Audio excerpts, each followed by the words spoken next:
अब इसमें आ जाता है एक बहुत ही important topic, self inductance of a long solenoid.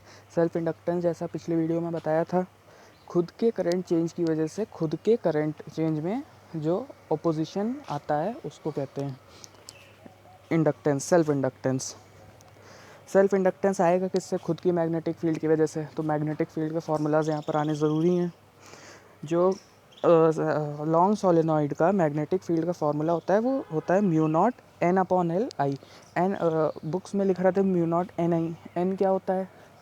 Number of turns per unit length. वो कभी कभी कंफ्यूजिंग हो जाता है। तो यह है total turns upon length.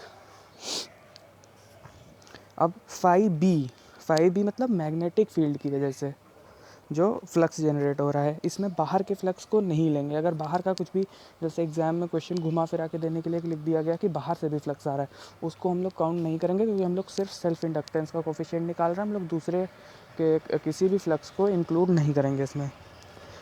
Phi is equal to B A cos theta होता है, मगर इसमें परपेंडिकुलर ही रहेगा। लॉन्ग सोलेनॉइड है, अंदर से करंट परपेंडिकुलर ही जा रही होंगी जो भी फ्लक्स लाइन्स होंगी। तो फिर बी ए कॉस थीटा की जो वैल्यू होगी वो सरफेस एरिया, जैसे उसका डाइसेक्शन करेंगे जब, तो फिर सरफेस एरिया बाहर की तरफ होगा। फ्लक्स लाइन भी उसके कॉइल के परपेंडिकुलर अंदर सीधी जा रही होंगी, तो फिर वो 0 डिग्री एंगल बनाएगा। जब 0 डिग्री एंगल बनाएगा तो फिर कॉस की वैल्यू हो जाएगी 1, इसलिए हो जाएगा mu naught N upon L I into A. अब एन इंटू फाइव बी क्या होगा? एन इंटू फाइव बी मतलब जितने टर्न्स हैं उस हिसाब से कितना वो होगा। जितने ज़्यादा टर्न्स होंगे उतना ज़्यादा फ्लक्स होगा। फ्लक्स निकाल रहे हैं तो फिर म्यू नॉट एन स्क्वायर आई ए अपॉन एल हो गया टोटल फ्लक्स जितना पास कर रहा है जितने टर्न्स में से। L is equal to N phi upon I, जितना जो अभी पहले पिछले वीडियो में डिस्कस किया था, कोफिशिएंट ऑफ सेल्फ इंडक्शन। तो फिर उसकी वैल्यू हम लोगों ने एन फाइव बी की वैल्यू सब्स्टिट्यूट करके निकाल दी है।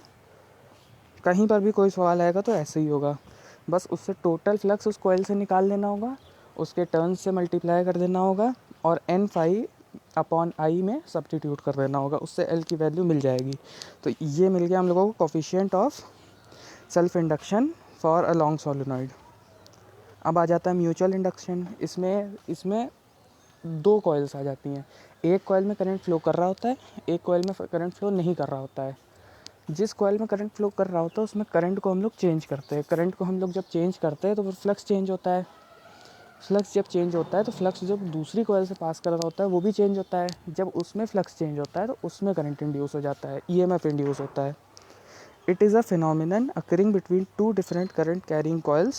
When the current is varied in one coil, the flux through the other changes and generates an EMF. अब इसमें एक और छोटा सा पॉइंट आ जाता है।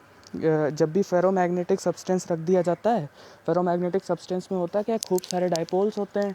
जब डाइपोल्स अलाइन कर जाते हैं तो फिर जो फील्ड होती है वो थोड़ा सा ज़्यादा इंटेंसिफाई हो जाती है। इस वजह से जो उसमें ईएमएफ जनरेट होता है वो ज़्यादा हो जाता है।